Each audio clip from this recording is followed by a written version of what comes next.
Hello and welcome to First Paso. This is a show where we usually get together and help each other do better and be better. I have not been in the mood to do my normal intro because we're talking about things that you can't come at it with a voice of cheer right now. And so there's nothing scripted. There's no pre-statement or anything. This is just me and my friends from all over the United States sitting down and having a conversation about the racial energy within our nation from an individual and a systemic standpoint. And I thank all of you guys for joining me today on this podcast and getting in here last minute to just kind of give an example of what it's like to sit down in these spaces and hold these conversations with people who don't necessarily think and walk and talk and breathe like you do. I'll start off by saying it is Thursday, June 4th at the time of this recording, and as I said in the previous episode, yesterday I was pissed. I was so angry. I lost it. I lost my cool completely. I broke down. Trying to process how people are missing things or choosing to miss things, choosing to close their ears and point blame on those who are being oppressed. And I took it a step further, and it made me more mad that most of the hate is coming from fellow Christians like myself. That's probably what's been making me most angry, is that there are fellow quote-unquote brothers and sisters who are finding an excuse to continue doing what they're doing because they don't feel like it's their problem, but it's mine. I'm not so much angry today as I am exhausted, and I feel like the exhaustion is not going to go away for a while. I don't know if the focus is going to be back anytime soon. But I need to sit in it, just as I know all of us need to sit in it, and perhaps as having to be in a global pandemic situation where we're not running to and fro to, hustle and bustle through life is forcing us to have to sit in this and be exhausted together for a bit, be irate together, and just stare the ugliness in the face. There's really nowhere else to look. It's either this or Corona. Take your pick. We don't have any real options right now to be thinking about. So, I don't know who wants to start off with any thoughts on what's happening. Maybe Faith, you could start, since you are from Minnesota, and so for you this is like home. What's happening right now hits directly home for you, and so I kind of want to hear your perspective as, a black female in America. I guess you have like a Nigerian background like me, but explain what's going on with you. Yeah, Candace, I just want to thank you for inviting me to be on your podcast today. I really appreciate it, and just allow my voice to be heard. So I am from Minnesota, born and raised, and I think but a lot of people don't know about Minnesota. It's portrayed as like this liberal and progressive state, and it really is not. It's very passive aggressive, and it's very segregated.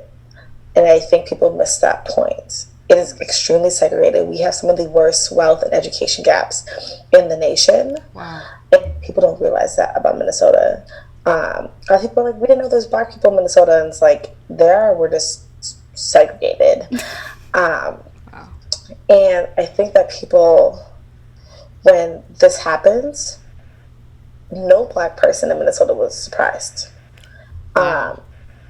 At all. The Minneapolis Police Department, the St. Paul Police Department have a history of this, of police brutality. They have a history of being having overpresence in black and brown communities. So I won't lie, when I heard about George Floyd, I was not shocked. I was numb, and it didn't shock me. It didn't shock me that it was the Minneapolis Police Department. I mean, we were just getting over Philando Castile, and that was just scratching the surface. And when I say that I wasn't surprised or shocked, my mom is a victim of police brutality. I saw my mom be physically assaulted by a police officer when I was 9 years old.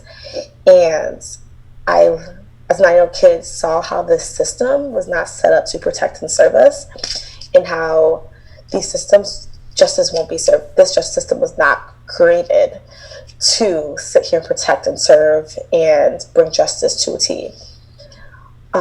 So when I sit here and I'm like, I'm not shocked, and like, it's hard for me to sit here and be hopeful when I sat here and I witnessed something so traumatic. And yes, we live in a day and age where there's video evidence and there's body cam video, which exactly the same situation with my mother. Nothing happened, nothing changed. And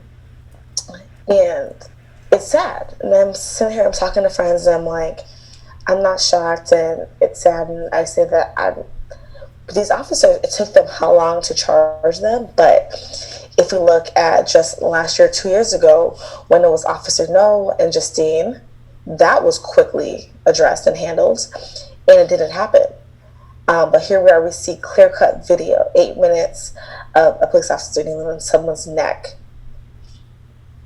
And it takes that long to sit here and get justice, and it makes you so mad that we have to take to the streets and the rioting. I don't even want to call it a riot. It's an uprising for justice to be done. It's not that they knew what they did was wrong. It's because we're hurting the growth of the community. We're hurting them economically. That's why they want to say something. And I'm also annoyed because I think a lot of people, it took them a long time to say something because they saw that people were looting. And I just want to say for a lot of people, you never came to Lake Street. I am so sorry. But Lake Street is predominantly black and brown. When I got to college, I went to college about, I'll say 3-4 blocks from Lake Street. I went to Lake Street all the time as a kid. My parents and family brought me to Lake Street. I was told to stay away from Lake Street. They were like, it's dangerous. It's this and that. Like, don't go there. It's crime rate and all this stuff. I'm like, I've been to Lake Street plenty of times. I go out to eat on Lake Street all the time. So what are you trying? You've never been to Lake Street and set foot on there, and you want to sit here and police this community and talk about people who are looting. And I'm like, it is Target. They will rebuild at the end of the day. And people are missing the whole point, why people are doing this.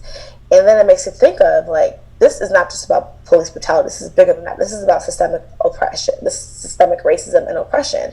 Because if you think about these communities, they have a long history of being underfunded, under-resourced, low economic growth, job opportunities, and let's talk about environmental racism, if you put it there.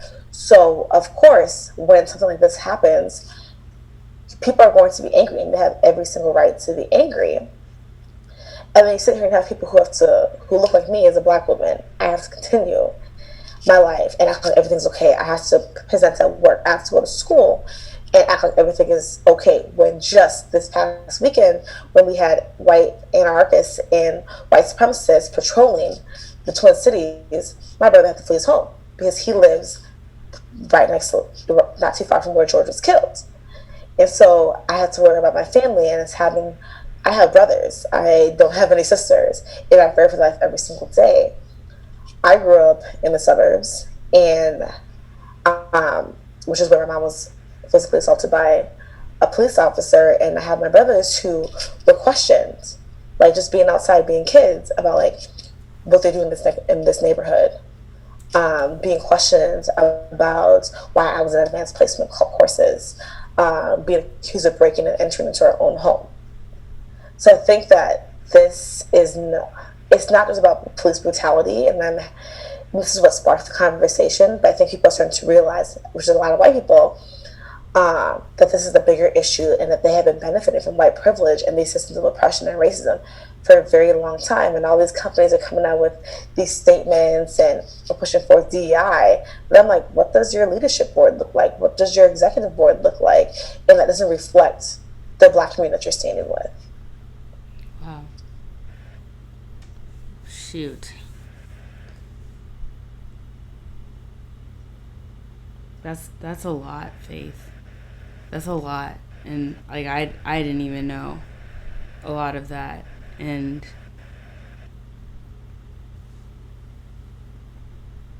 I I have to think sit in it's that. a lot, because then you hear it's always get over slavery, but people don't understand that the remnants of slavery are still instilled today. Mm-hmm. And so it's like, how can we be told to get over something that is still putting people, that still has us in oppression, and we can't? There's systematic poverty, and there's cycles that families cannot get out of Right. because of slavery. So that's not something that we can get. I don't think it's something that we'll ever be able to get over, because we were enslaved for over 400 years. Mm-hmm. Yeah. I that echoes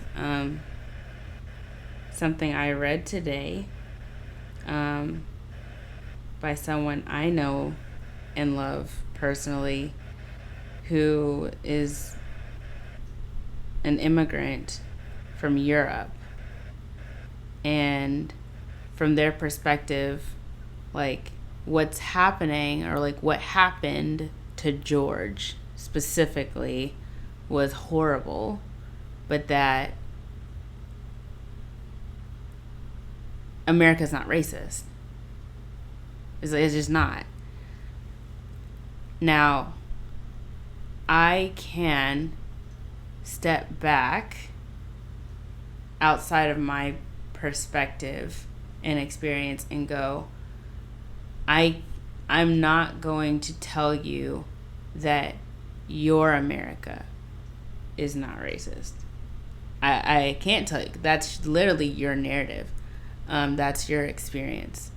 The issue with saying that it's not is that you're basically saying that only your narrative exists. There's no other narrative out there.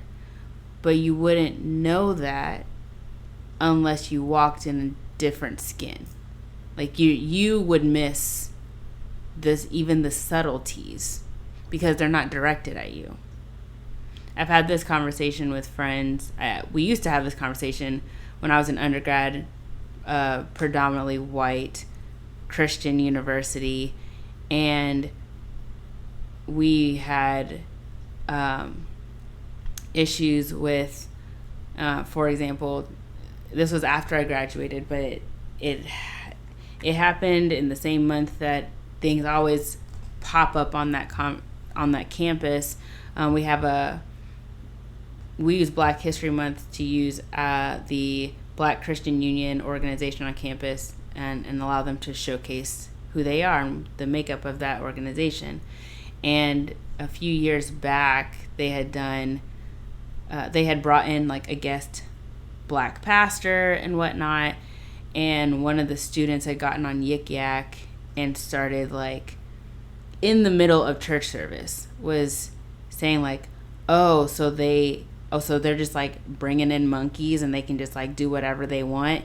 And someone screenshotted that, posted that on Twitter, and it went like viral throughout the church. And it was interesting watching how the university handled that, but also how students took that. Because for white students, they were like, oh, it's an isolated event. Like, it's really not that bad. While black and brown students were going, this is literally an everyday thing. But you wouldn't know that because you're not me. Like, you're not missing how our white teacher is literally grading me differently because they don't expect that I can excel like you can because of my skin.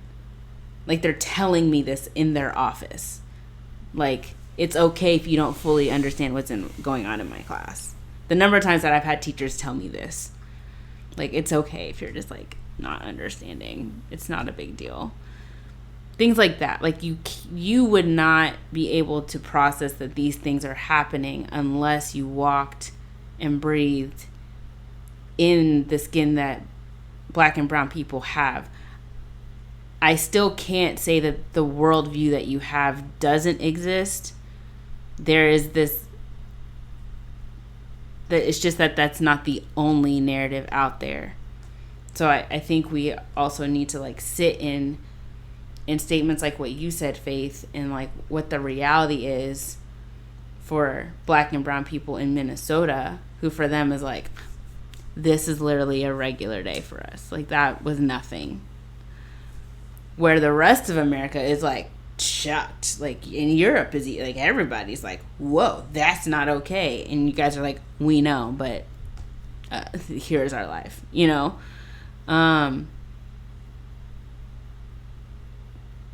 don't have a right to tell you that the fact that that's everyday life is couldn't possibly be true because it's not everyday life in my community. Like, that's like ignorance at its fullest to even say something like that.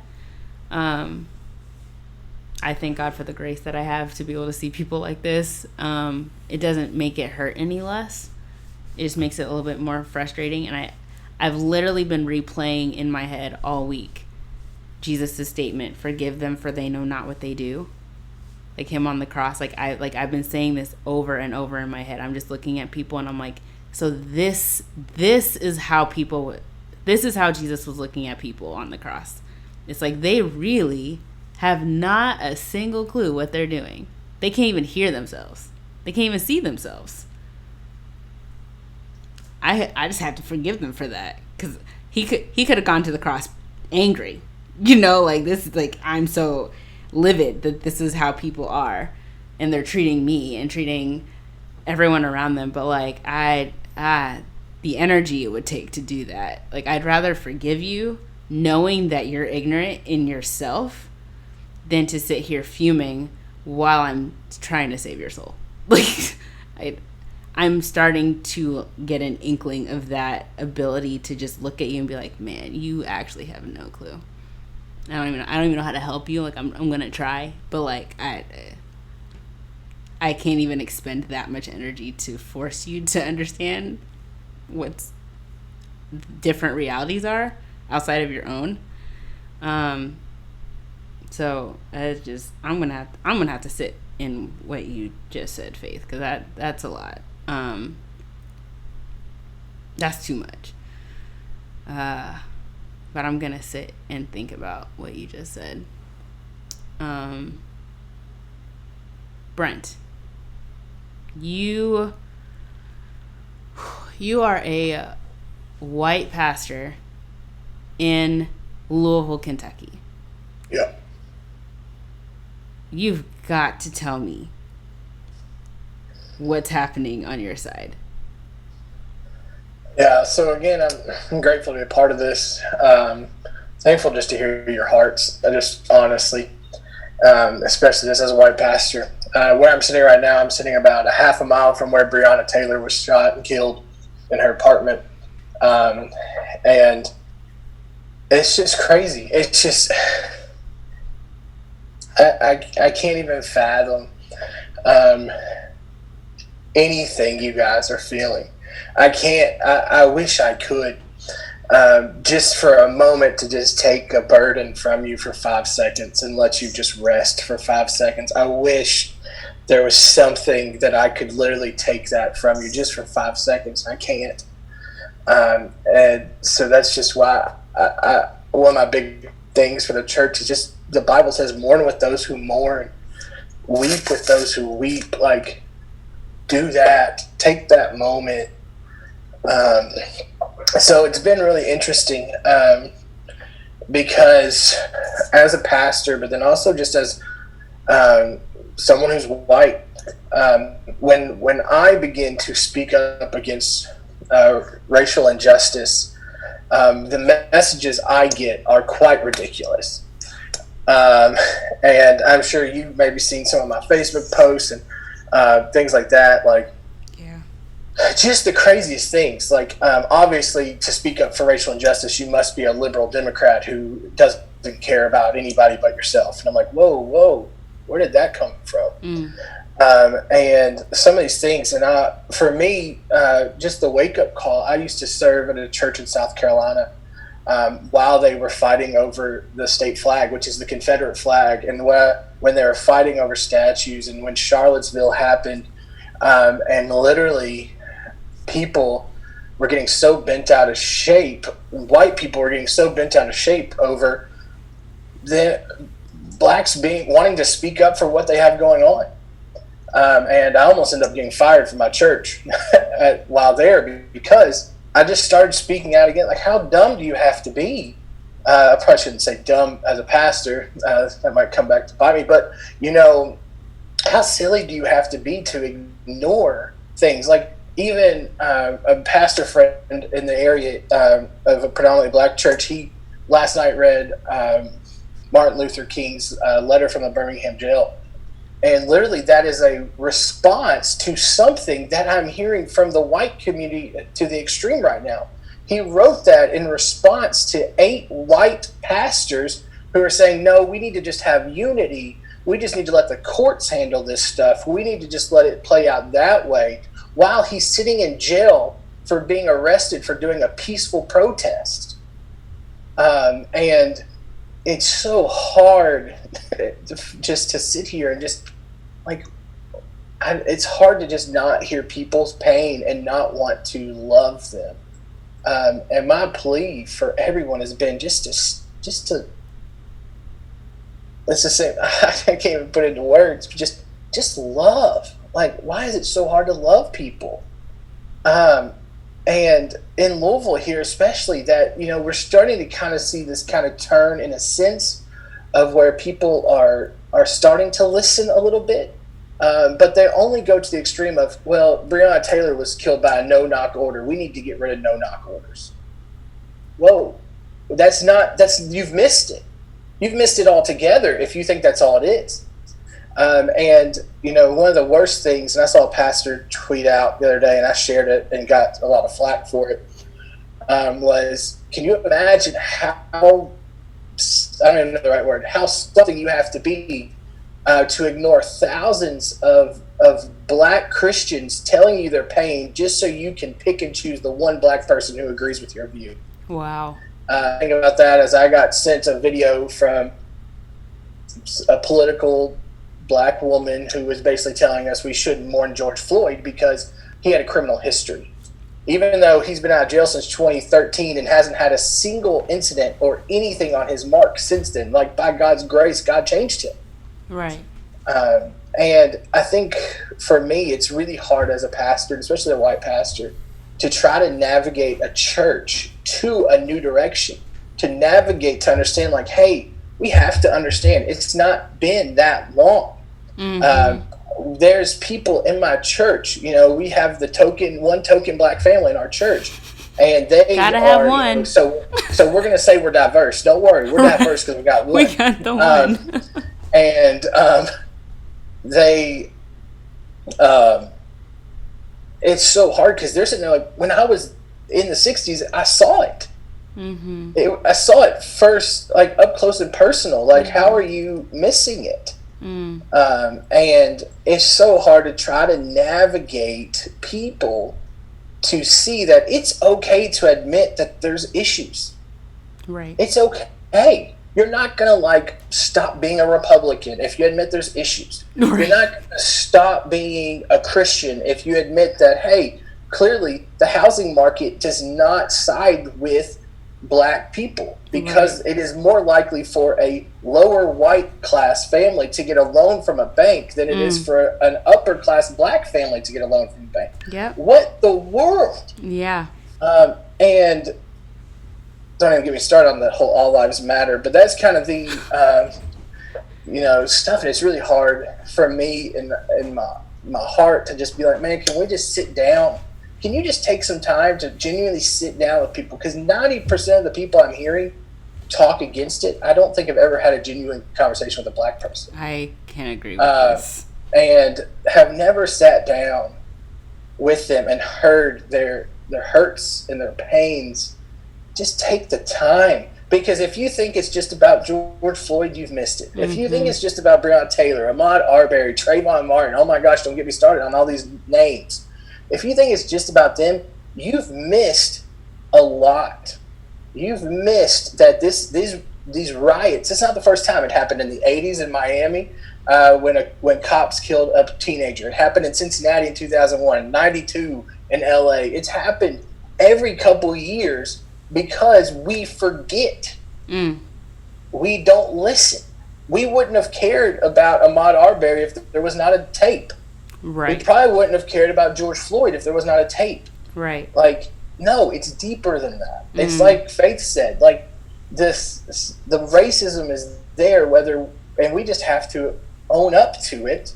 There's nothing wrong with that. Saying like, yeah, we brought you over here in 1619, 401 years ago, April, whatever, and that's what is. And yeah, you fought our wars. We should love you like veterans. But 10,000 black people fought in the American Revolution, then got sent home being told they're 3/5 a person.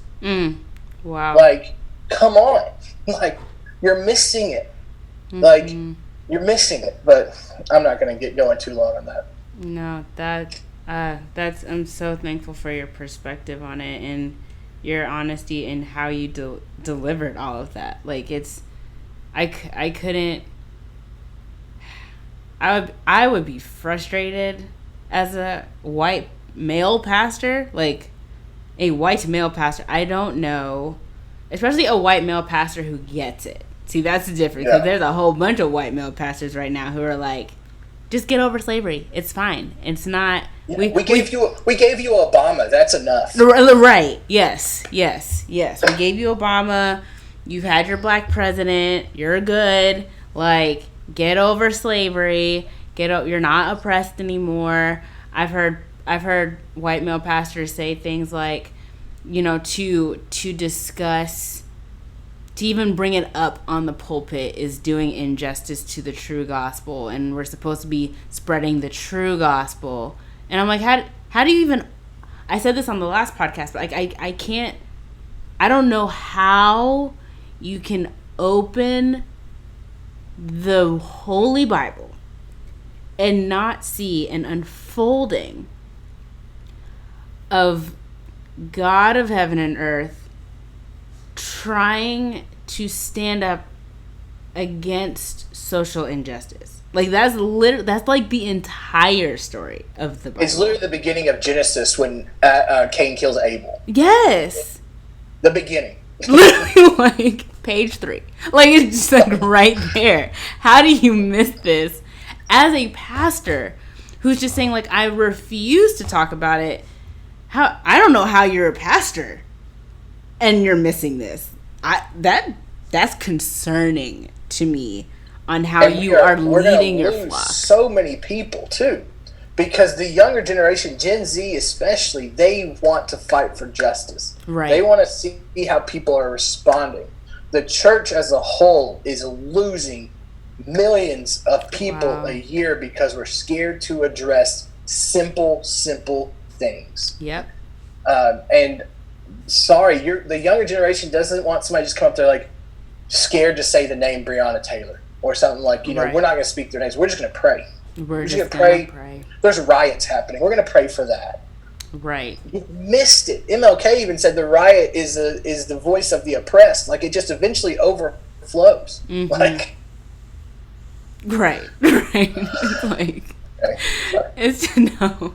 They can't see me. You can. Right. Like, he's ready to, like, pull his own hair out. Like, guys, he's so frustrated, and rightfully so, because when you go through seminary and you get to dig deep into the heart of who God is based on what you're reading in Scripture, how do you come out of that still seeing the world as though it's this is this, we don't do that, this is that, we don't talk about that, it's just what we've always believed, what we've always done, and we're here to stay within the status quo of the Christian norm. Like, the Christian norm as it is right now should have never been.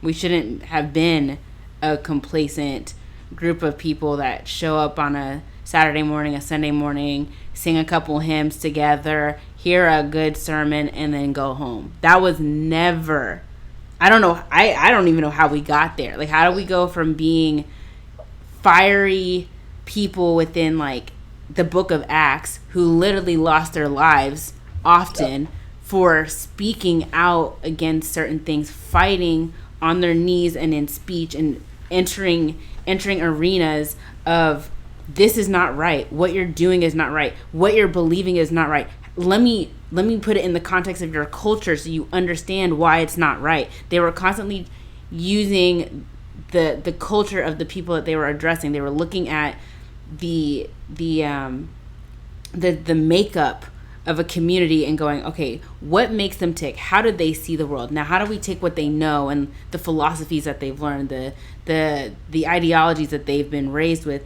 and create a narrative, create a story that we can present to them, to where they go, oh, is that what's been happening? Oh, like, I didn't know that. But it's like finding the words to address it, and we've come into this, like, cherubs on a cloud situation. I don't know how we got here. It's literally 1 Corinthians 9. 1 Corinthians 9 says, like the Jew, I become like a Jew, like the Gentile, I become like a Gentile. And it's literally saying, though I'm free and belong to no man, Paul's writing, I'll make myself a servant so I can win more. It's literally, that's the gospel. That's the gospel. It's saying, I'm getting down into the dirty with you, and I want to know your story, and I want to hear you. Could you imagine for a second that Jesus looked at, like, the paralytics or the lepers and all these people that were considered outcasts, the ones that couldn't even come in the city, the woman at the well, any of these people, just like, like, no, not for you. Right. Not for you. Sorry. You just don't fit my agenda. Right. Oh, my stars. The gospel would be a joke. Like, throw that in the trash. But, like, that, like, as from the Christian perspective, like, if you're not able to do as Jesus did with the woman caught in adultery, she was brought by herself, by a group of men, a group of church leaders brought one girl and told the Lord that she was caught in an act of adultery. I'm over here looking for who she was caught with, but that's neither here nor there to them.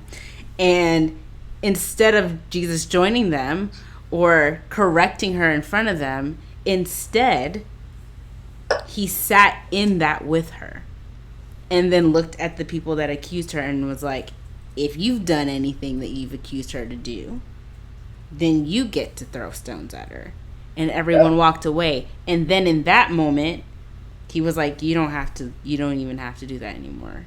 You're loved and forgiven. He literally protected her in that moment when he could have done anything else. How are we missing this? How are we missing this? Be like Jesus. From what perspective are you looking at Jesus? I don't know how you looking at Jesus. Some people out here looking at Jesus. I can't get on that train with them. I don't know. Jesus is probably who they're talking to, but not Jesus. I don't know who they're talking to, but that's not it. I can't process it. Oh, jeez. Jeremy.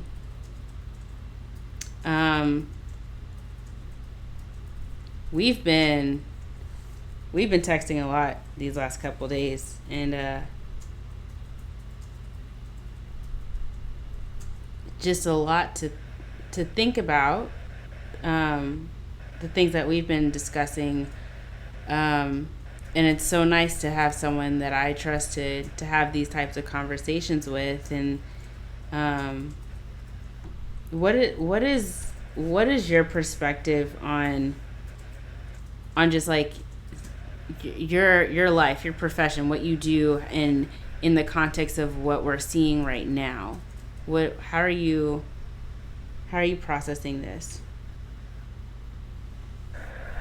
Yeah. I, it's been really an interesting experience for me emotionally because through all of this, at first, many of the other deaths before, and just so much of my life, I've spent very quiet.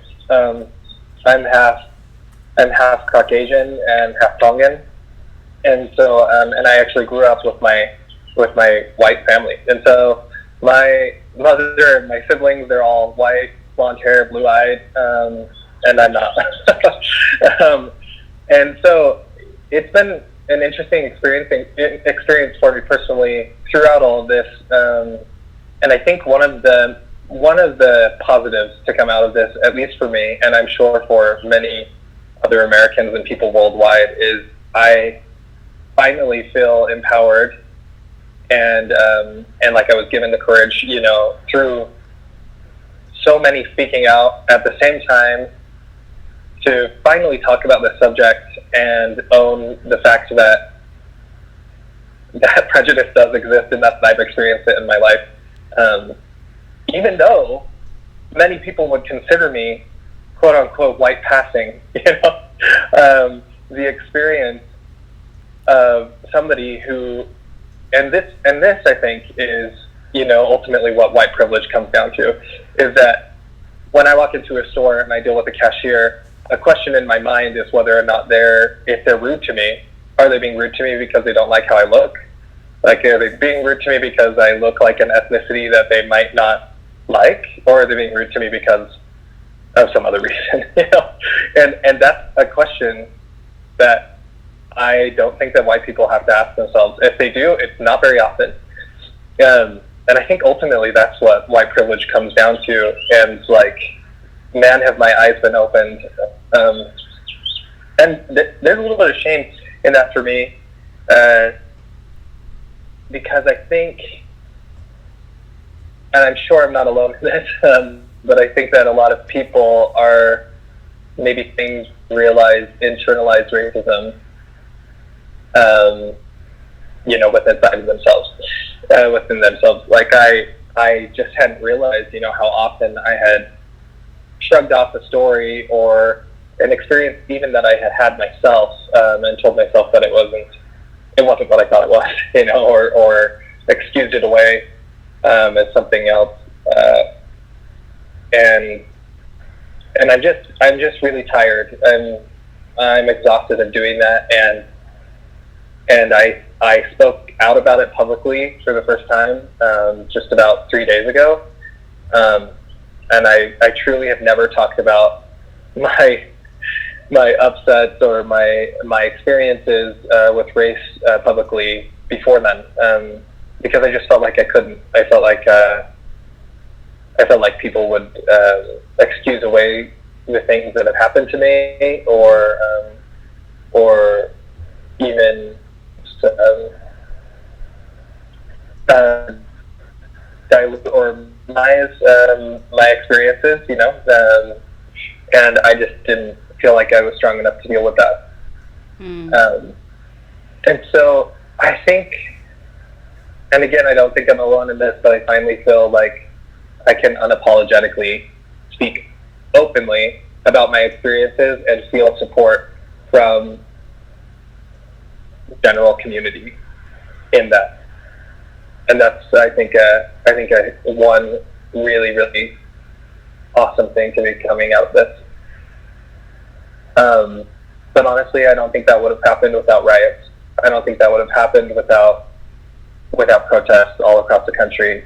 I don't think that would have happened without people speaking out on social media. So to say that those things aren't important and that they're not doing something important, I think is a joke. To be frank. Yeah. And like it's an interesting road to walk, I think, being right now in this time. because I'm not black. And I felt, before speaking out publicly, I felt uncomfortable or concerned that I would be taking away from the correct voices by speaking out. And that's not what I wanted to do. This is healing for me. But simultaneously, I didn't want it to be about me. I didn't want to make something that's about George Floyd and hundreds of others and hundreds of people who aren't even spoken about. Yeah. Many probably don't even know about, except for maybe their family members. Wow. And I didn't want to take something like that and make it about me. But I do think it's important for people in my situation, for brown people, people of color, etc., to speak out about this, because my small experiences with prejudice, and some very not so small.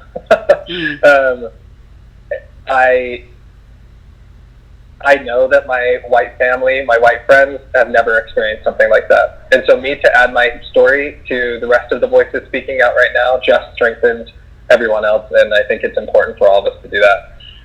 Yeah. Yeah, and for you, I keep thinking of how it's been for any person of color who's mixed in any way, like black or brown, and how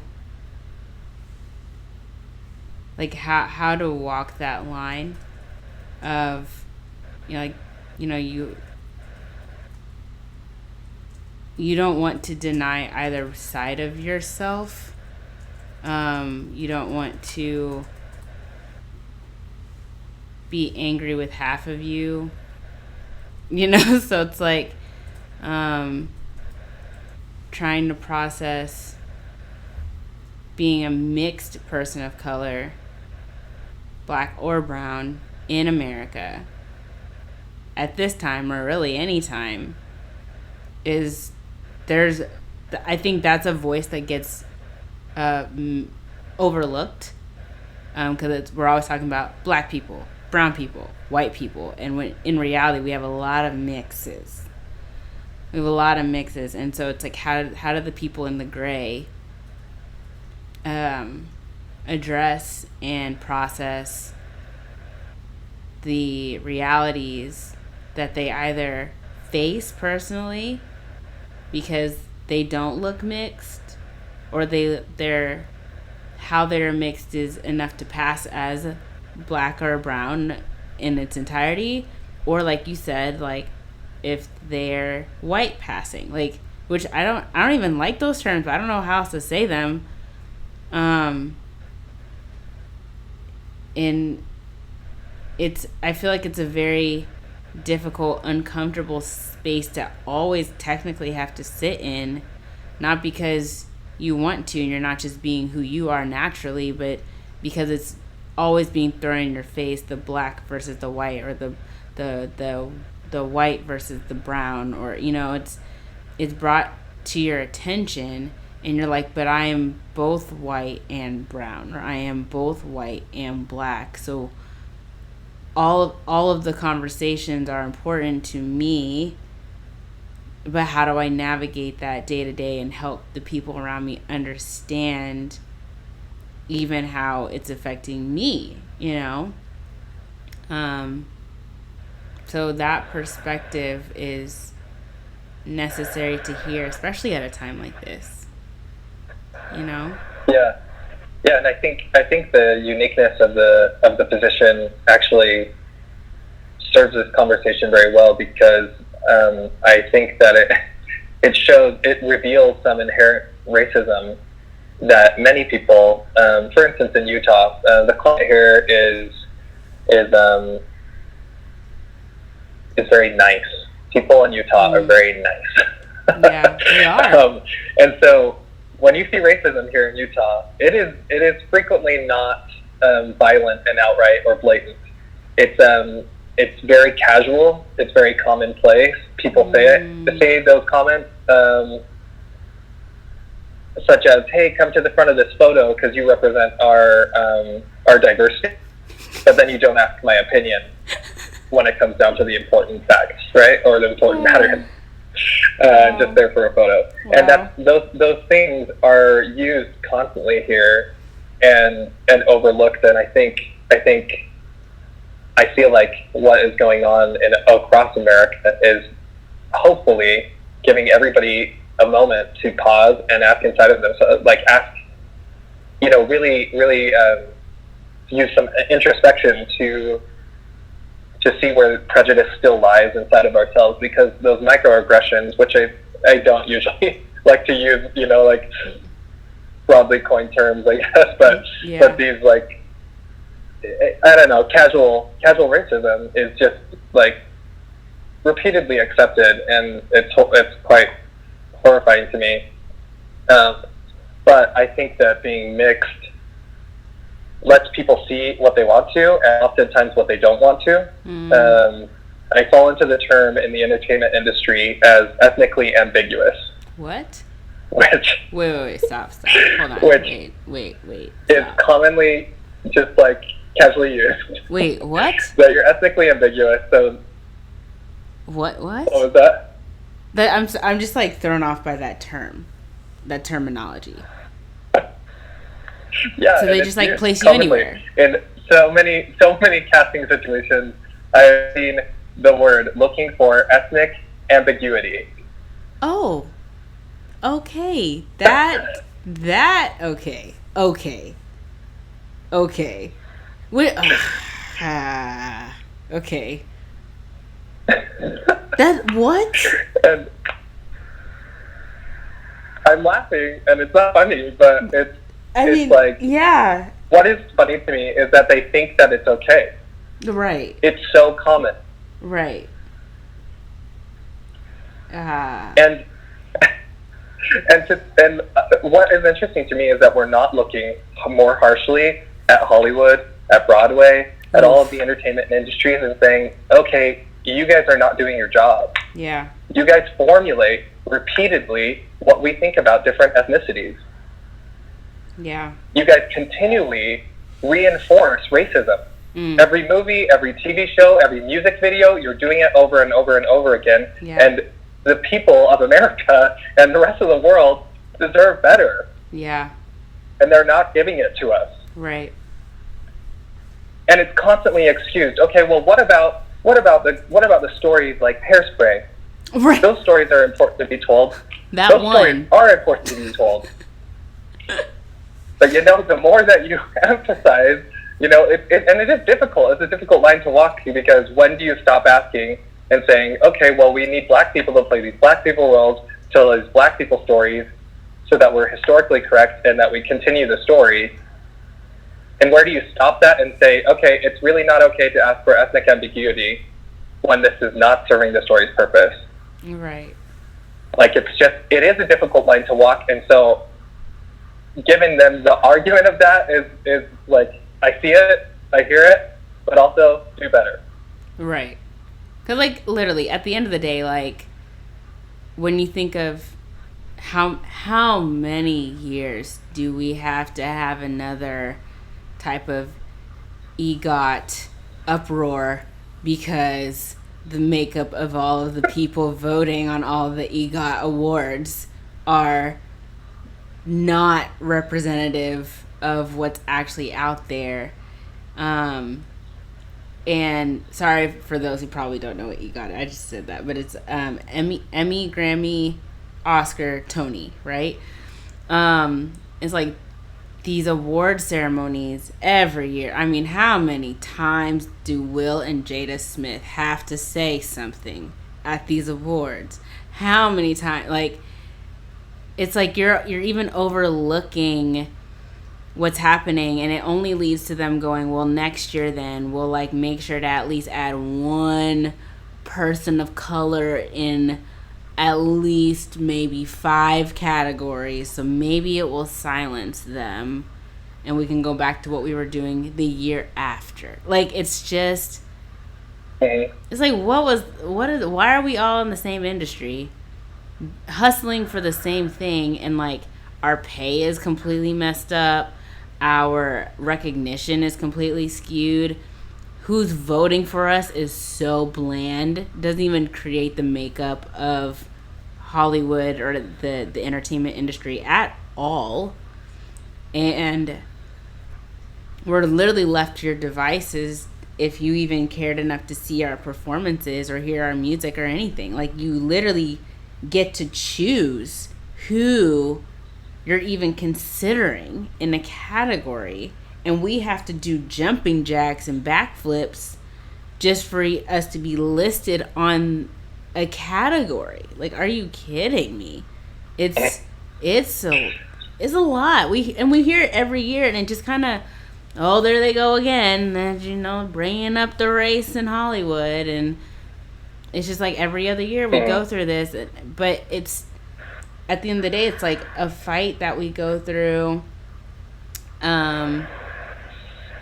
every year. Like, people in the industry have to do this every single year. I mean, even when Monique, I mean, not everyone likes her, but when she just like brought up how she's not being paid equally compared to her white female counterparts, and it was a huge issue, everybody wanted to drop her. And it's like, but like, that's legit, you know what I mean? Like, she's allowed to say that because it's happening. So like, don't be mad that she just brought it to the spotlight for everyone else to see that it's happening. It's just, I can't process this. And this is also why it perpetuates this like issue when those of us who are viewers of the entertainment industry are like, oh my goodness, I can't believe they cast this person in this role when it should have been played by someone like so and so. And it's like, well, they literally had a casting call specifically for someone like who they casted. That's why it's there. It's not like the actors went around going like, hey, we understand that there's a whole group of people that should be playing themselves, but we'll do it for them. Like, no, that's not it. They were asked. That was what was desired by the creators of these movies and TV shows. So you can get mad at those who wrote that as their desired casting call. You could maybe also be mad at those who are reading those things and still going for the auditions instead of speaking up. At the same time, they also got to eat. They got to feed. So, like, they can't, for every single thing, say, like, I can't do this. There's things that people are speaking up about. But at the end, they have to feed themselves at some point. So there has to be like some kind of dialogue between the actors and the producers and the singer-songwriters and their, labels, and like, can we help each other in this so that we're not trying to be racist or prejudiced or overlooking or looking too deep? Like, how do we need to have a better dialogue even in the entertainment industry for how to navigate the racial underbellies that have come from Hollywood? Because you can even go as far back as what is that, like, it's bothering me. Maybe Courtney remembers. It's a movie from the 1930s where everyone was like blackface to depict it's like leaving me right now, but like to depict how black people look to white people. And I'm like, that is the foundation of the movie industry, like that. And it's like, are you sure that has left us? You know what I mean? Like, that's what we stand upon. So even to like Breakfast at Tiffany's and seeing how that's, like making fun of the Chinese by using a white man to like play a Chinese role, and like all like this is in the genetic makeup of the entertainment industry. So even something that is as simple as saying we're looking for someone who is ethnically ambiguous, that shouldn't be overlooked. That should be brought to the spotlight. People should know that this is how actors of color are having to literally go through their line of work every day, so that way they can literally eat and sleep and breathe and move through the world like everyone else does, because they have bills to pay and they gotta not be hungry. You know? Yeah, well, and it's interesting because we think, oftentimes we think that the entertainment industry is just, that's a separate problem, but it's not. It's a representation of the American problem right now. And I love America. Yeah. I'm in the military. I ran for office. I love America. Yeah. And it's an American problem. Mm-hmm. This has gone back all the way to the very beginning, how we built this country. Yep. We stole slaves. We brought them over to build it for us. We took the land from Native Americans. Yep. It has always been the case. Yep. It has always been oppression in order for white people to succeed. Yeah. And that's an uncomfortable topic. Yeah. My white family members, if they listen to that, of course there's a twinge inside of me that says, oh, that's hard to say. I don't want to hurt their feelings. Right. But it's not about their feelings. It's about that we deserve better as an American people, and we have to move forward. And in order to do that, we have to talk like this. Yeah. We have to be honest about the fact that America was built on racism, that it is still alive and well today. And if we don't look at it, it's not going to change. Right. And so we see riots. And so we see people speaking out finally, and it's uncomfortable, and it's so important. Yeah. It happened to me in politics as well. Mm. Wow. hey, we need you to represent our diversity. We need people to know that people of color are Republicans as well, so that they don't think that we're racist. Yeah. I have an idea. How you just make sure you're not racist. Yes. Yes. This should not be difficult. How about when I run for office as a Republican with the last name Egan, you don't send me an email that says you don't look like you'd be an Egan. Oh my, what? What? How about we start there, and then you can put me in your photo so that I can represent your diversity, because you truly are diverse. Wow. Yeah, sorry, I feel like I've hijacked, but no, wow. It's an American problem. It is. And this isn't a black person problem, this isn't a Native American problem, this isn't a mixed, this isn't POC, this is white people and everybody else. Right. Yep. And there are plenty of white people, I'm not saying that they're not allies, they're not supporting, it's totally possible, but, and it's happening all over, and that's a beautiful thing. And it has to happen more. And they have to be the people to speak out. Because if white people aren't speaking out about the entertainment industry because it benefits them, that they get all of the roles, then that's an issue. Yep. That's racism. Yep. Don't you post that little black square on your Instagram and think that you've done your duty and that you're not racist. Yeah. Yeah.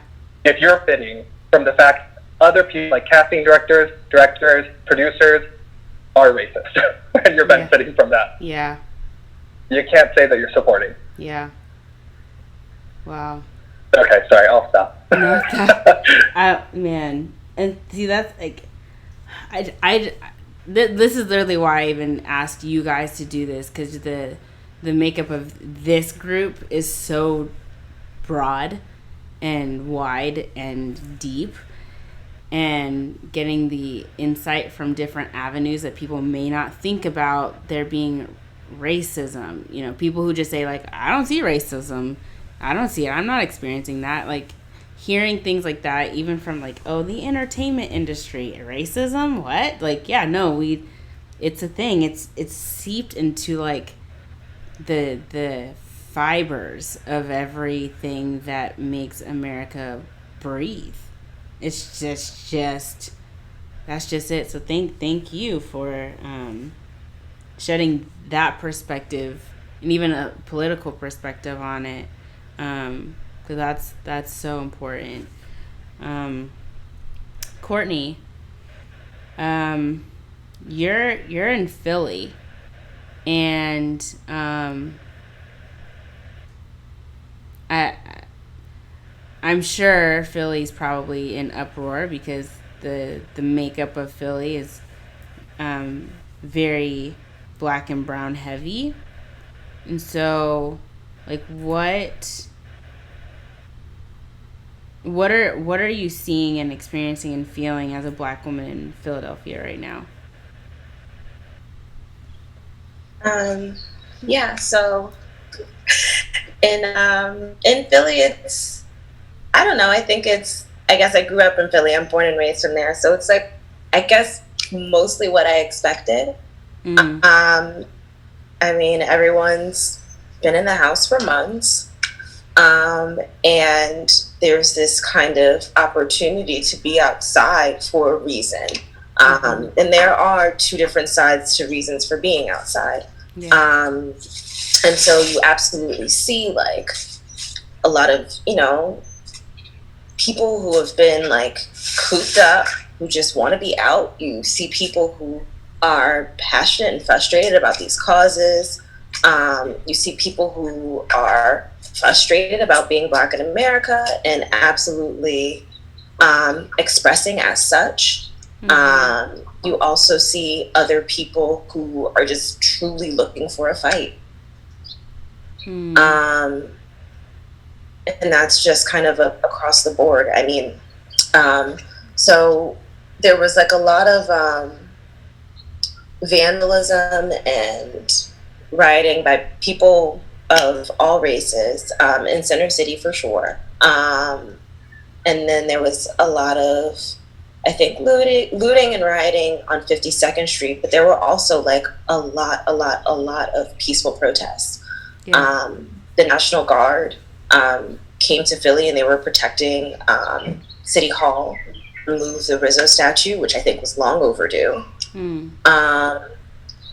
They also, I believe that the National Guard was like staying in hotels, so they're staying for a while in Philly, which is something that's not really advertised. In more of the predominantly kind of white areas, where not so much in South Philly because I live in South Philly, but definitely in Fishtown, there were a lot of white people in the streets with bats and pipes saying to the police, "We're here to protect you." Yeah. So the N-word just flying all around. There were like a lot of flashbangs. There were people on 676 that were peacefully marching, and then they got trapped on the side, and like tear gas was being thrown at them. Yeah. Most of those bodies appeared to be non-Black people, which, if I may say, as a Black person, it's kind of nice to see. I mean, I'm exhausted in this pandemic in general, as you know, Candace. Yeah. Across the board. Yeah. And so, I mean, it's been what I expected in Philly. And I think that people have absolutely a right to be frustrated. I mean, I think that it should come out how it's going to come out. So, yeah, Philly's been just as lively, to politely put it, as everywhere else, for sure. Yeah. Yeah. And that's also, that you brought that up, that something was going to give. If it wasn't going to be riots and looting and intense protests over COVID, it was going to be something else. And it's not like we weren't already seeing that with COVID. People have already been on edge this year. This year has been a lot since January 1st for the whole world. So I saw something brewing. I think the ability to see such heinous, in cold blood videos, scenarios, situations really just helped tip over all of the things that were building up everywhere, like all at the same time. It was like, that's it, we're done, we're not having this anymore. And it came from so many different angles. And a friend of mine yesterday talked to me, and she was like, I really don't see this as being different. Like, I think, kind of to touch back on what Faith was saying, that it's like, and even you, Courtney, that it's just, this is a regular norm. But the difference is not in the injustice that we're seeing. It's in the response to it. Like, there's a different response. And she was trying to think of, but like, why now? Like, what is so special about now that all of a sudden everyone and their mom cares so much about the injustice? And I think a lot of it has to do with the fact that we're quarantined and we don't have anything else to distract ourselves from. What other news do we have? It's COVID or racism or maybe politics, but that's even got washed out somewhere because it's too complicated. So you have two options right now. That's definitely one of the conversations that I've been having with a lot of my friends is I'm happy that so let me start by saying this. Like, there was this conversation that was going around. I call this person my virtual mentor. Her name is Myleik Teal on Instagram. Well, she's on many platforms, but she's the founder of Probox, and she posed this question that said, and it got me to thinking, and I was like, I've kind of never not known I would walk. As you know, like your mom calls me what my mom calls me, which is Mocha, but everyone calls me mostly Coco. And it was because I didn't have a name for a week, and because all my mom wanted was a chocolate baby. So I was just never not aware of the color of my skin because it's literally in my name. Yeah. Wait, Courtney. Before you continue, what was the question? Because you got cut out a little bit. What was the question that was posed? The question was, when did you first realize that you were Black? Oh, okay. And so there's this influx of messages from I think just Black people in general. I want to say most were Black women, but Black people in general, where they were just discussing when I was in 4th grade and my teacher said, hey, let's make so-and-so disappear and turn the lights out. References to like hair, references to being called the N-word, questions about skin, like, oh, you're dirty, you need to take a bath in Clorox, like just so many things of that also resonated with me. Like, I've had so many of these things happen, but but the difference is that at home I was constantly being talked to about my skin, not just in America, but in the Black community and then in the non-Black community at large. I was never not talked to about my skin. And then that got me to thinking about like these other instances. I was like, I remember feeling like this, like incredibly sad and exhausted in 2016 when a lot of, I think it was the first time that I was at like a job where I was working with a very diverse group of people, and I was the only Black person on the team. And I was exhausted and I didn't want to go to work, and I felt like no one really understood why. And I felt like I was the only one feeling like that. Yeah. Everyone was like, oh, that's messed up, but no one said anything, no one did anything, no one checked in, and now all of a sudden it is completely different. But my first recollection was I was too young for what happened in the 90s, but I think my first recollection kind of like as like a kind of like more conscious as in like adult, as in like as a human. I think it was in 2002. I may have been about like 13, and it was Sean Bell. And I think that he was shot like, please forgive me, but it was an exorbitant amount of time. I want to say like 50 times by cops. And so this has been something that has been recorded and going on for that long. I mean, like way longer than that, but like I've never not known. I mean, there weren't any hashtags really in 2002, but like I've never not known, you know what I mean? Right. A year or time to go by where this wasn't something that I wasn't aware of. And I've just grown more and more tired. And so I'm not going to lie, like the pandemic has been like this weird balance of good and bad for me. I hate to like juxtapose it like that, but there have been some beautiful things that have happened during this and some horrible things that have happened during this for me and my perspective and my story specifically. And I think that this is just one of them. I'm super happy that everyone is at home and is forced to be stuck on social media, to have to endure this and see this and deal with it. They can't like check out and go to work or check out and go to a bar and continue to live their lives. You're, primarily in your homes, and so you're kind of forced to deal with this. And it has allowed me a little bit of a freedom, not to say that I couldn't take it before, but to sit back and just to let other non-Black people fight this fight. I'm tired of fighting. I've been fighting, unfortunately, since birth, essentially. Like I'm truly exhausted. And I'm not saying it's nice to see, because I don't want it to be like, oh, it's so nice to see. That's not what I mean when I say that. But just am at a loss for words. I'm actually mentally exhausted right now, and I apologize, but I'm going to check out soon. No. It's good to see. I just can't find the word that I actually want to use, but other people, like my white friends, just basically like they've been checking in on me because I've had other tragedies happen during this pandemic. But they've been checking in on me, but they're continuing to check in, but they're being conscious, like, hey, do you have the capacity for this? And they're saying, and they're not telling me from a place of guilt, which is kind of nice. Like my true friends that I talk to every day, they're just saying like, hey, I've been talking to my friends every day, and I've been sending them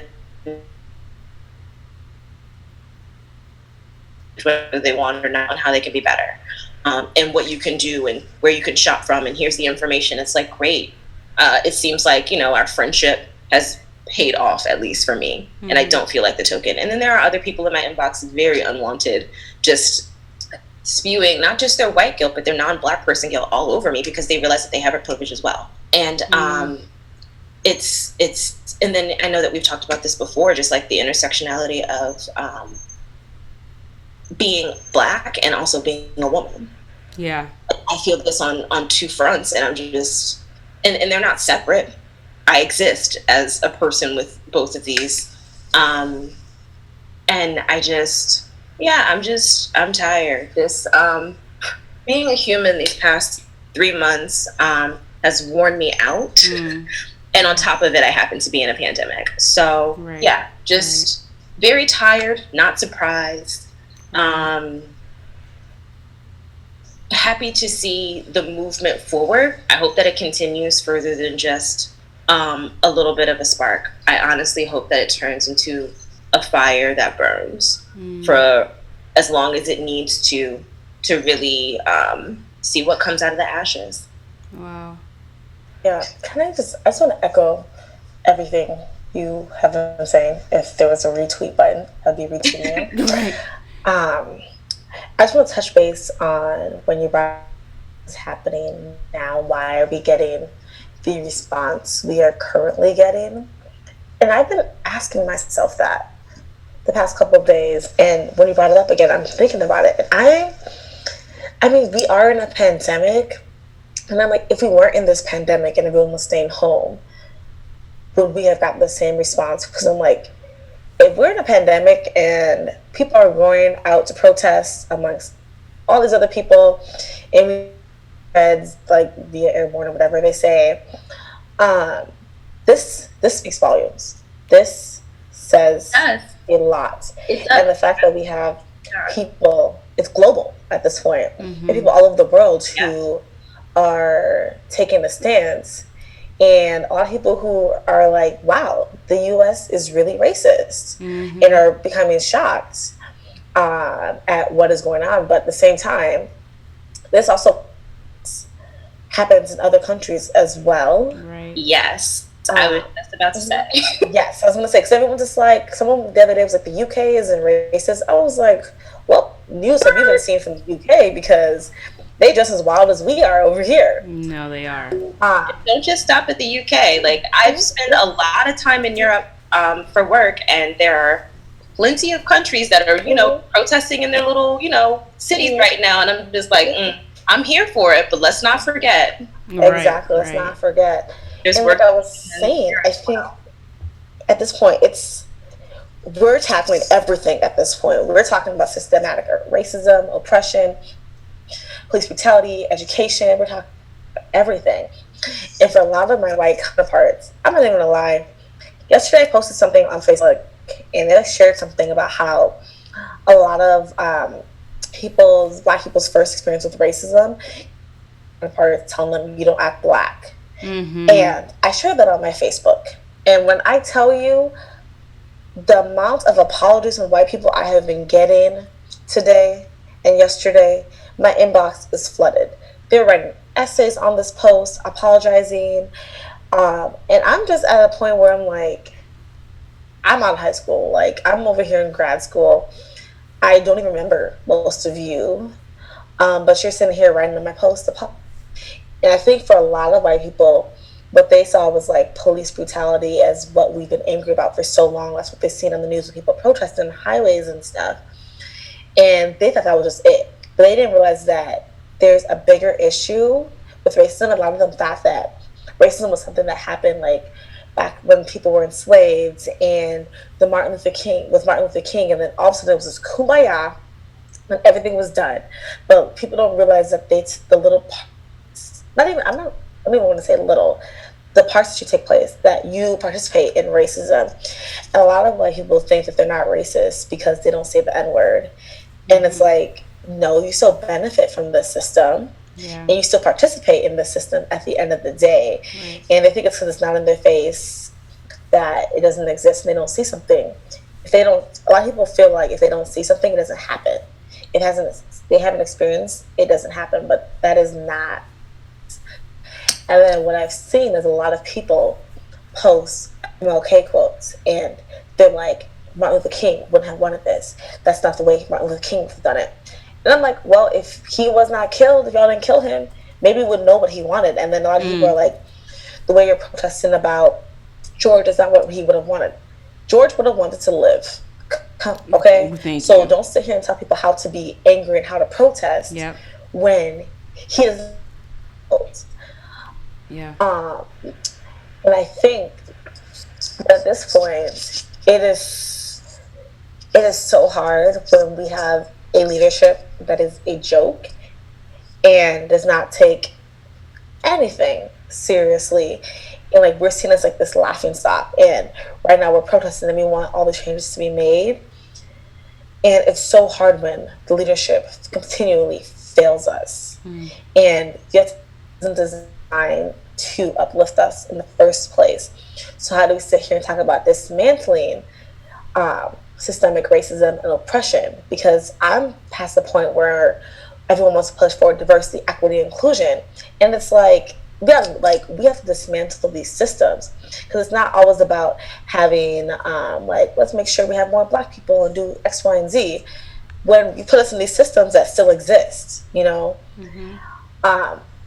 I'm really proud of the youth for leading this movement because we didn't even get to heal. Like, it hasn't even been 30 days since we just watched another black man get lynched for going on a job. And like, we don't have time to heal. It's like back to back consistently. And people are still crying tears over Emmett Till. Yeah. So people are like, oh wow, like, and they want to bring up history, and it's like, it does not matter. Like, this is bigger than George. This is about the complacency that we have in the United States, thinking that this is gonna like be swept over, and it's a cycle, which is like people are tired of the same narrative. Yeah. Someone is killed. Yep. There's uproar. Yep. And then boom, we go back to our regular scheduled programming. Yep. And at this point, people are tired, and I'm so proud of the youth and being able to be involved in this movement and beforehand, just seeing how hungry the youth are for change. And I think we have a really big movement, and big things are going to be coming. Yeah.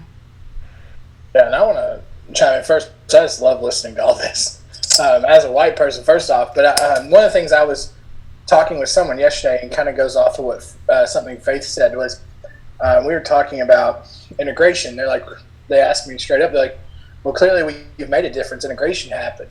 I'm like, well, not really, because if you actually look at the studies, when integration happened, you want to know what white people did? We created private schools. We created private schools that costed too much money for black people to get into. Right. Like, all we did was make another system of segregation that was legal.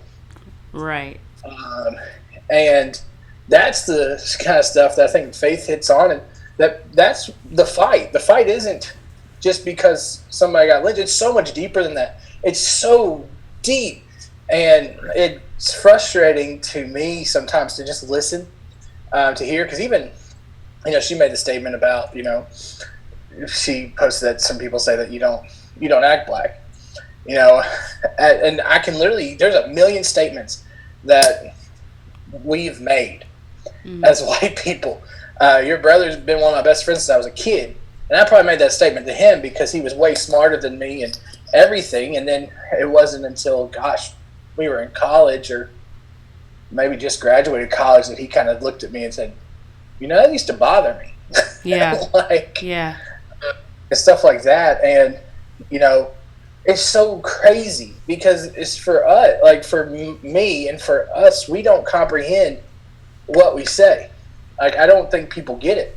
Right. And as a pastor, I look at Ephesians 4:29, and, whatever you say needs to be uplifting, and things like that. But yet, hopefully nobody in my church hears this podcast, but, for the church as a whole, we attach to a very kind of racist president, and who says some of the most terrible things all around. Right. Who, honestly, if Obama did any work for 8 years, he shot it way back. Yes. And was doing anything. Yes. So I first just appreciate listening, but that's what's hard for, I think, white people, is that they just don't want to admit their sin. They don't want to admit that, hey, I saw people sharing, I'm never going to kneel before black people. And I'm like, well, for 400 years you made them kneel before you and then turn around and whip them. Woo! Like, I don't know what your problem is. Like, you can humble yourself a little bit. It's not going to be that big a deal. Wow. But I'm not going to go on that rant. But, it's so hard for people because, you can walk through all of it. School systems. We say, whether it be property taxes, fund public schooling, which naturally, where I am in Louisville here, if I go a couple blocks over, is one of the poorest schools in the city because the neighborhood is poor. Right. But I can go over 2 blocks over from that, and there's a private Catholic school that costs $25,000 a year to go to that has 2 black people in it. Like, yeah, there's so much of this kind of stuff that I don't think we notice and that we're not willing to fully address. And that's what people aren't getting. That's what, especially as a white person, my people aren't getting, is that it's not just about one thing. It's everything. It's across the board racism, whether you admit it or not. And even as a church, she said intersectionality at one point, and there's this critical race theory and some of these things. The white church has come against that so hardcore that they're like, that's wrong, that's unbiblical, that's everything, let's avoid that. And they're telling it to black people. Right. It's like, you don't know what they've experienced. Yeah. Like, you're literally, quote unquote, lynching them again in the church because they use something to help you try to understand privilege that you just won't. But sorry, I just wanted to chime in for that because you said something that kind of hit. But yeah, it's crazy. It is. It's absolutely crazy. Just I'm gonna wrap it up with like a couple of personal incidences that I can just remember from my growing up, living with foreign parents in an all-white neighborhood, going to the white schools, quote unquote, and going to a white church, quote unquote. I remember how being the only black kids at my elementary school, we were looked at very differently in both our private monastery school and public school. And in monastery school, I remember the kids coming up to me questioning why my skin was so dark. And they're so confused. I remember having to talk to the teacher about, please, can you please tell the class to stop putting things in my hair? Like I don't like that they're putting things in my hair because they're fascinated by the fact that things stay in my hair. It makes me feel uncomfortable. I don't want them touching me. I just want to be friends with them. But if they keep doing this, it's going to make it very difficult. And my teacher having to announce to the class of kindergartners, first graders, like, please stop putting things in Candace's hair. It makes her uncomfortable. I remember having to navigate being a smart black kid around white classmates, to the point that by the time I got, well, actually, not even that, every single Black History Month was Candace, tell us the story of Black People Month. And us picking out stories to read specifically during Black History Month. For example, we read the book Tears of a Tiger.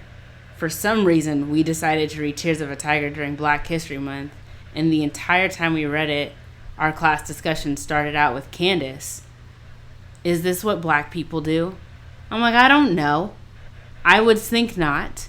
Do I do this? Do I go to schools and just shoot up schools? Have you seen me do that?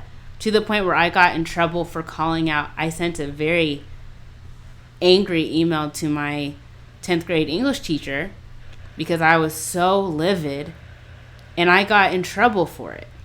And I was like, but you're missing the point. Like, there's so much happening day to day for me, and you're not protecting me as my teacher, but why should I expect you to? Because you're my white teacher.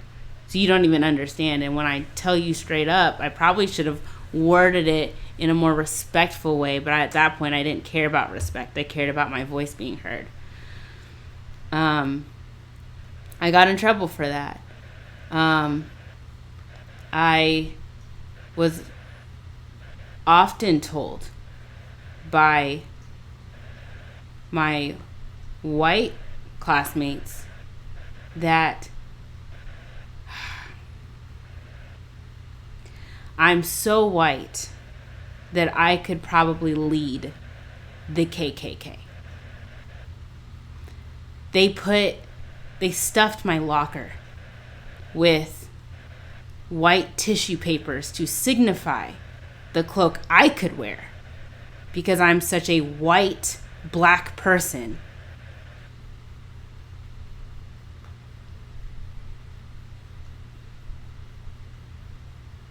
My parents didn't come to America for that.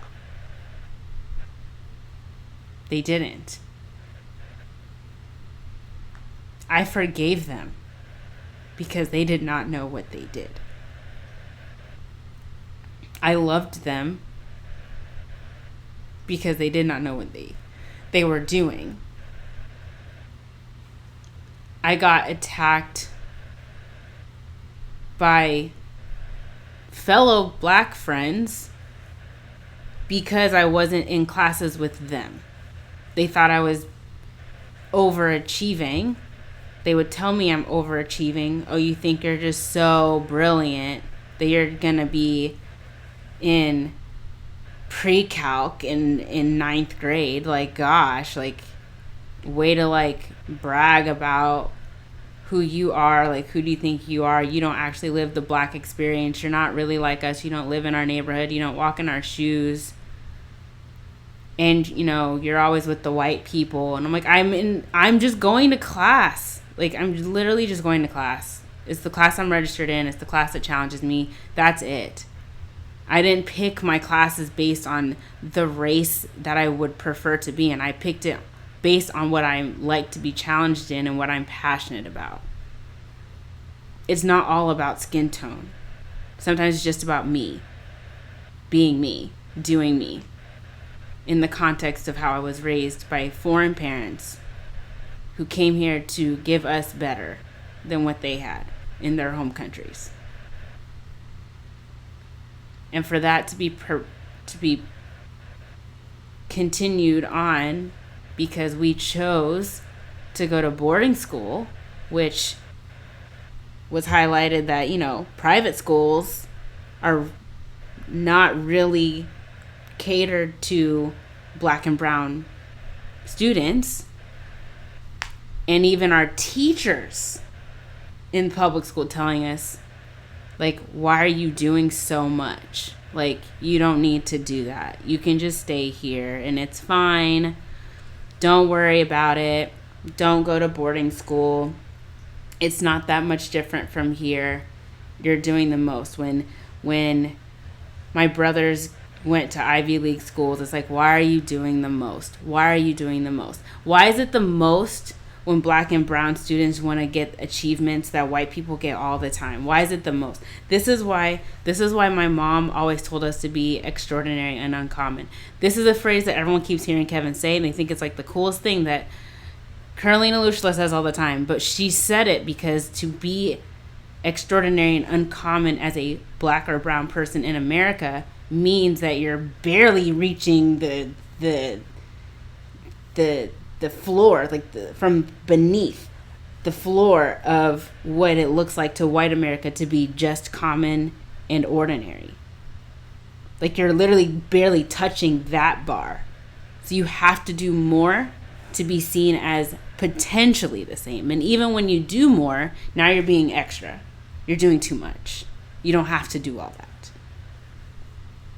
So no, this is not just about some random guy who went and running in his own neighborhood, got shot. It's not just about some girl who's sleeping in her house and accidentally picked the wrong house and decided to just shoot whoever's in the bed. This is not about some guy whose neck was practically being broken by the police. It is literally day in and day out interactions with people that are so subtle that if you're not in our skin, you can't. There's no possible way for you to actually sit and feel what that's like. If you are open-minded enough, like Brent is, to be able to like train your eye and your ear to at least hear and see things, despite the fact that you can't sit in what it actually feels like.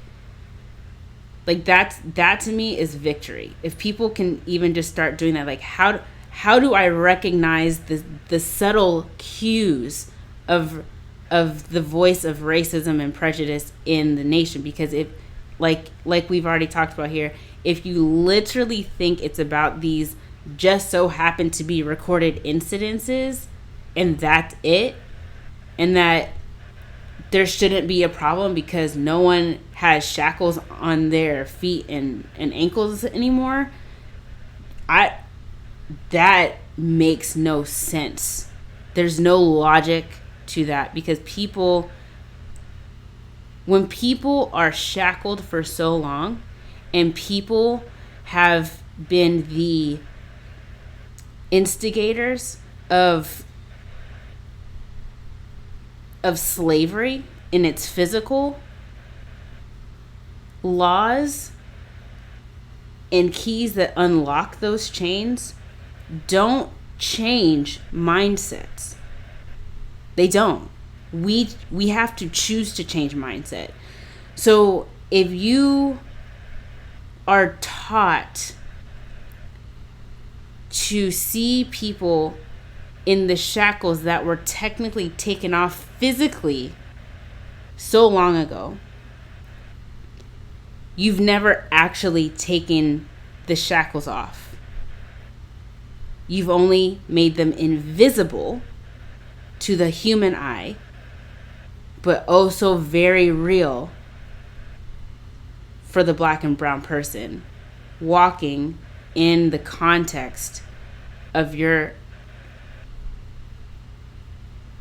master mentality. And until you realize that you benefit from the master mentality, we're not getting anywhere. Nothing's going to happen, and slavery will truly not be abolished. Slavery was abolished on paper, not abolished in practice. And we need to sit in that. We have to sit in that. And just as much as white people need to reach across the table, black and brown people have to let their guard down a little bit to allow for themselves to reach across the table too. Because unless all sides get together, sit down and listen to what's going on from all perspectives and actually hear it, listen to it, receive it as it is, and marinate yourself in that, this will never end. And so if we expect, and I'm coming from the Christian perspective, if we expect for us to go to heaven and all of a sudden we're going to be one, that completely diminishes Christ's blueprint of how to pray, and how he literally says,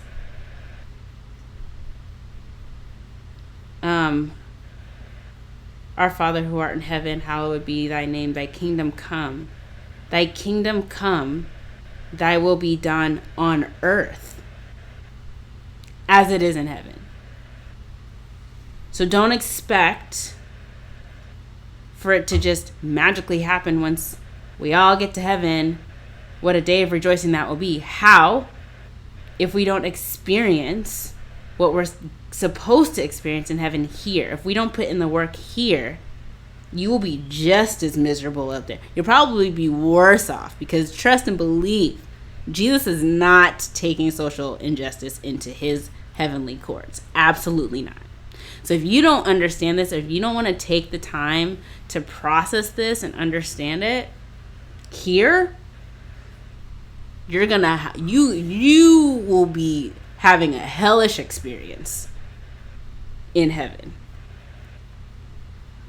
And for those of you who are not Christian, not even religious, whatever, just a taste of human decency and true love in the world would just be so incredibly nice. Strive for that. And if that means being uncomfortable for a while, do that. Because at the end of the day, really loving each other is worth it. It's worth sitting through the discomfort and healing the deep, pus-filled wounds of America. We gotta get the debris out. We have got to do the work to sew us back up to a state that we actually truly never really were. We should want better for our nation, and for people who come to our nation, and for the children that we're gonna continue raising in this nation. We should literally just want better, and it's gonna have to start with us. We can't wait for our government officials to do it. They're too far up the chain to even process what's happening on the ground level. We've got to keep doing better down here, so that way it can permeate towards the top. So thank you guys for sharing your insight today. And I hope that those of you who are listening, that this is a helpful way to process how to have these conversations with people. If you don't have people of color in your sphere, but you want to talk to someone of color, ask me, reach out to me. I'm on Twitter at First Basel. I'm on Facebook at First Basel. I will respond. If you have questions, I will respond without anger. I don't want anyone to feel bad for having questions at this time, because the questions need to come out. Because if they don't come out of your head, we're still going to have these problems. And we need to get it all out, put it all on the table. If you have questions, if you want to understand better, if you want to figure out, am I missing something? I thought I was, but now whatever. Ask me. And go through your community and see, do I know anyone of color, black and or brown, mixed, whatever, in my community that I can actually sit down and have a genuine discussion and listening experience with them on what's actually happening, because it's not your reality, but it doesn't mean it's not someone else's. And so I just really encourage you to take this conversation and the part one of this conversation and really just learn the fact that you can sit down in these uncomfortable conversations and it be refreshing on all sides that it was even able to happen. Whether it moved in the direction you wanted it to, the fact that it happened means that something's changing. Okay? So don't be discouraged. Please keep looking into what you can do in your communities. Keep having those conversations. Try to ask those questions. Don't feel bad for wanting to understand and process how you've been navigating the world and how the world needs you to navigate.